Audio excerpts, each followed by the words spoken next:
এই অবস্থায় এই অবস্থায় কি আমরা ইরানকে বিশ্বের অন্যতম একটা পরাশক্তি বলে তুলে ধরতে পারি?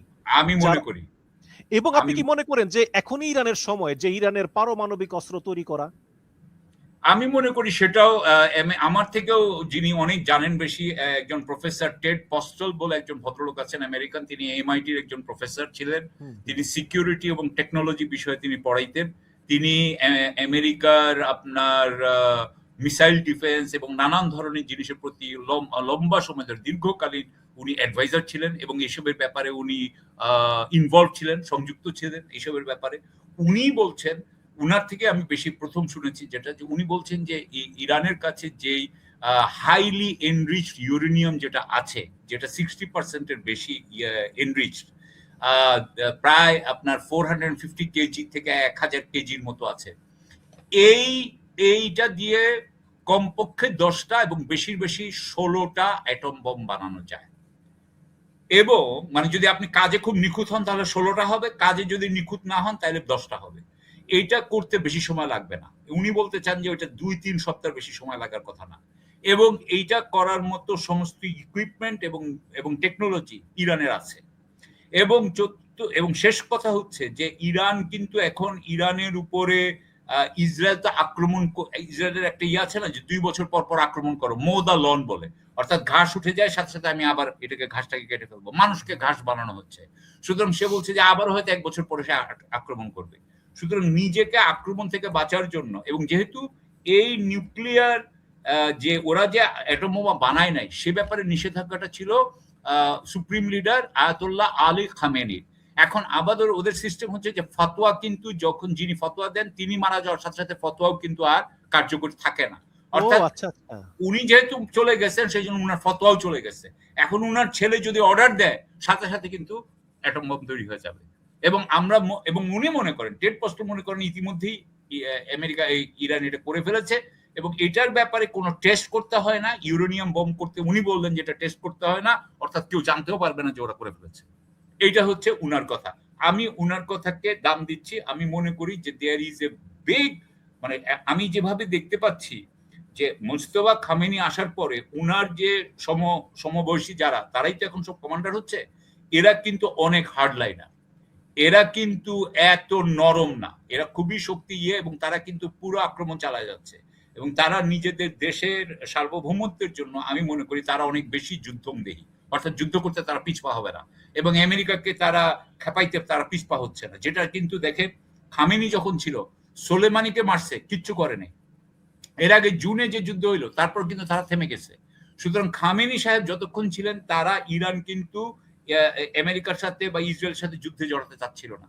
কিন্তু খামেনি সাহেবের মৃত্যুর পরে কিন্তু আমরা অন্য রকমের একটা ইরানের একটা নেতৃত্ব দেখতে পাচ্ছি। সেই নেতৃত্ব যদি আপনি চিন্তা করেন কনটেক্সটে, প্রেক্ষাপটে, তাহলে আমি বলবো তারা অ্যাটম বোম বানানোর সম্ভাবনা এখন 70 থেকে 80% হয়ে গেছে।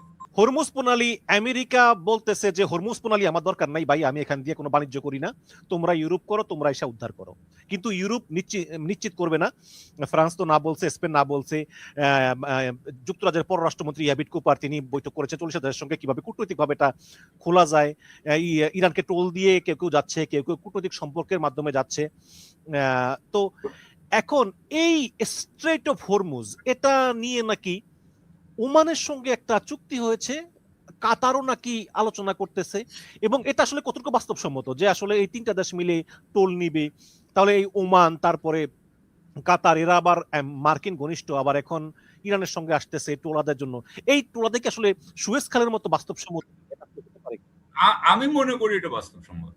আমি এটা মনে করি বাস্তবসম্মত, কারণ আপনি বাস্তবে কি হচ্ছে, বাস্তবটা হচ্ছে যে ইরান হরমুজ প্রণালী বন্ধ করে দিতে পারে এবং কেউ এটা খুলতে পারবে না। তার আগে কেউ খুলতে পারবে না। খুলতে হলে আপনার 10 লক্ষ সোলজার, আমেরিকার 10 লক্ষ থেকে 12 লক্ষ 20 লক্ষ সোলজার, যেটা আমেরিকার নাই, 20 লক্ষ সৈন্য নিয়ে ইরান দখল করতে হবে। এটা সম্ভব না, এটা সম্ভব না। যেহেতু এটা সম্ভব না, তার মানে হরমুজ প্রণালীও ইরানের নিয়ন্ত্রণ থেকে বের করা সম্ভব না। কারণ তাদের যেরকম আপনার ক্ষেপণাস্ত্র সক্ষমতা দেখা যাচ্ছে, ড্রোন সক্ষমতা দেখা যাচ্ছে, আমি অন্য ইয়ের কথা বলছি না, স্পিড বোট ওগুলোর মধ্যে যাচ্ছি না, সাবমার্সিবল সাবমেরিন ওগুলোর মধ্যে যাচ্ছি না, খালি এই দুইটার উপরই যেটা বলছে এবং তাদের ল্যান্ড ফোর্স, এতে এটা সম্ভব না। এখন হরমুজ প্রণালী তো খুলতে হবেই। হরমুজ প্রণালীর ভিতর থেকে 20%, 20%, শতকরা 20% তেল যায়। তারপরে আপনার 50% অ্যামোনিয়া, নাইট্রোজেন সার, এগুলো সব এখান থেকে যায়। এখান থেকে আপনার মিথেলিন, মিথেইন, এথেলিন, নানান ধরনের কেমিক্যাল আসে।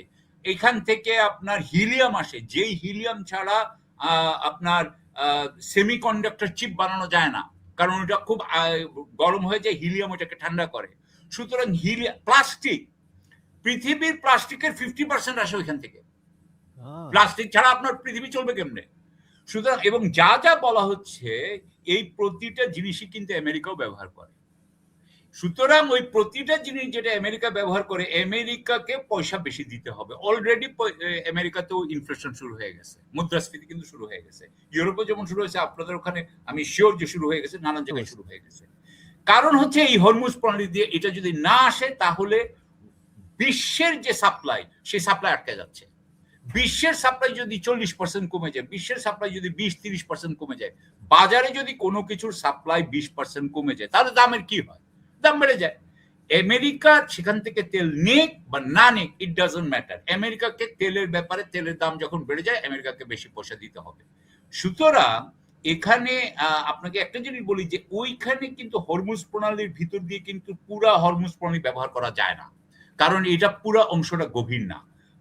একটা অংশতে দুইটা গভীর আপনার খাদের মতো আছে, যেটার দিয়ে আপনার এই বিশাল বিশাল ট্যাঙ্কার গুলো যাইতে পারে। এই যে খাদের মতো যে পথটা আছে, এই দুটো পথই কিন্তু ওমানের সীমার মধ্যে পড়ছে, এটা কিন্তু ইরানের সীমানার মধ্যে পড়ে নাই। ওমানের সীমানার মধ্যে পড়াতে ইরান কিন্তু আবার ওমান এবং কাতার এবং সবার সাথে কিন্তু একটা সম্পর্ক রাখতে চায়। তারা জানে যে নেবারদের সাথে সম্পর্ক, সুতরাং তারা কি করছে, তারা ওমানকে কিন্তু বেশি আক্রমণ করে না, এবং ওমান কিন্তু যেহেতু একটু নিরপেক্ষ টাইপ থাকার চেষ্টা করে, আচ্ছা জনাব সাকিব আলী, আমি শুনলাম যে ওমান কেউ আক্রমণ করে না, আবার কাতার কেউ নাকি করতেছে না আক্রমণ। না, কাতার কেউ করেছে। কাতারের সাথে ইরানের সম্পর্ক সবচেয়ে ভালো। এই যে গালফ কান্ট্রিজের মধ্যে কাতারের সাথে সম্পর্ক সবচেয়ে ভালো ছিল, এবং সৌদি আরব যখন ইরানের সাথে আপনার শত্রুতা করতো, ইউএই এবং সৌদি আরব একসাথে, তখন কিন্তু কাতার সেই শত্রুতাতে যায় নাই। শত্রুতাতে যেহেতু সে যায় নাই, সেই জন্য কাতারের সাথে কিন্তু তারা একসাথে কিন্তু গ্যাস পাইপলাইনও কিন্তু করেছে, গ্যাস আপনার তাদের আছে একসাথে ইরানের সাথে। এখন যেটা দেখা যাচ্ছে যে গালফ কান্ট্রির মধ্যে তিনটা দেশ, সৌদি আরবিয়া, ইউএই এবং বাহরাইন, তারা ইরানের সাথে শত্রুতাটা বেশ কড়া করে রাখতেছে। দুইটা দেশ অর্থাৎ আপনার ওমান এবং কাতার, তারা কিন্তু আছে, তারা কিন্তু আপনার চাচ্ছে ইরানের সাথে একটা সমঝোতায় আসতে।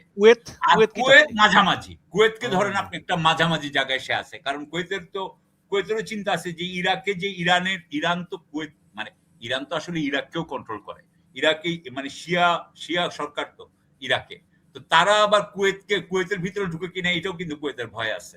তো এই জন্য কুয়েত একটু সাবধানে আছে, তবে কুয়েতকেও আক্রমণ করা হচ্ছে। এই হচ্ছে কি অবস্থা। আমি যেটুকু মনে করি যে এখানে যদি টাকা দিয়ে যেতে হয়, যেটার ব্যবস্থা করতে চাচ্ছে ইরান, সেটা সবাই দিতে বাধ্য হবে, সেটা বাধ্য হওয়া ছাড়া কোনো উপায় নাই, অবাধ্য কেউ হবে বলে আমি মনে করি। কিন্তু মিশর তারা টোল নেয়, কারণ তারা সুয়েজ খাল নিজেরা খনন করছে, কিন্তু এটা তো প্রাকৃতিক, এখানে কেন নিবে? এখন যদি ইরান বলে আমি নেব হরমুজ প্রণালী দিয়ে, ইয়েমেন বলবো আমি নিব বাব আল মানদেব নিয়ে দিয়ে, তাহলে তো সব জায়গায় না। এখানে তারা একটা কথা বলেছে, তাদের কথাটা হচ্ছে যে তারা বলেছে যে তাদের যে যুদ্ধে যে ক্ষয়ক্ষতি হলো, তারা তো কাউকে আক্রমণ করে নাই, তাদেরকে আক্রমণ করা হয়েছে, তারা কিন্তু কারোর প্রতি হুমকি ছিল না। তাদেরকে যে আক্রমণ করা হলো, তাদের যে ক্ষয়ক্ষতি হলো, সেই ক্ষয়ক্ষতি তারা পোষাবে এই টাকা দিয়ে, সেটা তারা বলেছে, এবং তাদের একটা ইনকাম সোর্স হচ্ছে এখানে। ব্যাপারটা হচ্ছে এরকম। আমি যেটুকু বুঝি যে তাদের যুদ্ধ ক্ষয়ক্ষতিটা, তাদেরকে তো আর কেউ যুদ্ধে ক্ষয়ক্ষতি দিচ্ছে না। আগে তো আপনি জানেন প্রথম মহাযুদ্ধে, দ্বিতীয় মহাযুদ্ধে এই সমস্ত দেশগুলা, যেমন ধরেন ইউকে, ইউএস, তারা কি জার্মানির উপরে ক্ষতিপূরণ চাপায় নাই? বিশাল ক্ষতিপূরণ চাইছিল না, রিপারেশন, যেটা দিতে দিতে জার্মানির অবস্থা খারাপ হয়ে যাচ্ছিল, এবং যার জন্য হিটলারের উদয় হলো। তো সুতরাং তারাও তো চেয়েছে এর আগে। সেই হিসাবে যদি আপনি বলেন যে ইরান যদি বলে যে আমি কাউকে আক্রমণ করিনি, তোমরা আমার উপর আক্রমণ করলো, আমার সবকিছু ধ্বংস করে ফেললা, আমি এগুলো তো আমার, উনাদের আপনার মনে হয় যে কতটার লস হয়েছে? উনাদেরকে হান্ড্রেডস অফ বিলিয়নস অফ ডলারের লস হয়েছে না? উনাদের এক একটা এই যে এই হান্ড্রেডস অফ বিলিয়ন ডলারের লস উনার পোষাবে কিভাবে? এটা উনাদের দোষ কিসে? সুতরাং আমি মনে করি যে হ্যাঁ, আপনি যেটা বলছেন যে ওরা আহ, আহ, আমি মনে করি যে এখানে অ্যাটলিস্ট অন্তত কিছুদিনের জন্য তাদেরকে টাকা পয়সা উঠানোর ব্যবস্থা করার পক্ষে আন্তর্জাতিক ওপিনিয়ন যাবে। কারণ কথা হচ্ছে যে তাদের কেন এই ক্ষতিটা হবে? তারা যদি কোনো তাদের দোষে যদি ক্ষতিটা হইতো তাহলে আপনি বলতে পারতেন যুদ্ধ ক্ষতি দিব না, কিন্তু এখানে তো যুদ্ধ ক্ষতিতে তাদের কোনো দোষ নাই। তারা তারা নিরীহ, তাদের উপর আক্রমণ করা হয়েছে। সুতরাং তারা বলতেই পারে তারা ভিকটিম এবং তাদের এই টাকাটা চাইতেই পারে বলে আমি মনে করি।